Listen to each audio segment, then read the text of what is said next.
Hi అండి. అందరూ ఎలా ఉన్నారు? బాగున్నారా? నేనైతే చాలా బాగున్నాను. ఈరోజైతే పన్నీర్ దమ్ బిర్యానీ చేశాను. ఇది నిన్న మీకు అయితే లాంగ్ వీడియోలో అయితే పెట్టాను. ఎవరికైనా ఇంట్రెస్ట్ ఉంటే ఈ వీడియో కింద లింక్ అనేది ఇస్తాను. ఒకసారి ఓపెన్ చేసి చూడండి. కార్తీక మాసంలోని ఉల్లిపాయ అల్లం వెల్లుల్లి పేస్ట్ వేయకుండా ఎలా చేసుకోవాలనేది వీడియో అయితే పెట్టాను.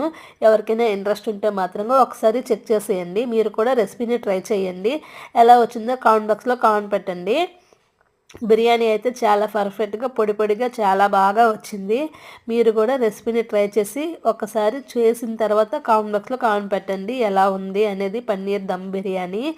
ఇక్కడైతే మాత్రంగా మన ఛానల్ని చూసిన వాళ్ళైతే లైక్ చేయట్లేదు ఫ్రెండ్స్. లైక్ చేయండి. మీరు లైక్ చేయడం వల్ల వీడియో ఇంకా ముందుకు రీచ్ అవుతూ ఉంటుంది. అలాగే ఫస్ట్ టైం చూస్తే సబ్స్క్రైబ్ చేసుకోండి. బాయ్ అండి. మరొక మంచి వీడియోతో మళ్ళీ కలుద్దాం. Thank you for watching. అలాగే సబ్స్క్రైబ్ చేయడం మాత్రం మర్చిపోకండి. Thank you for watching.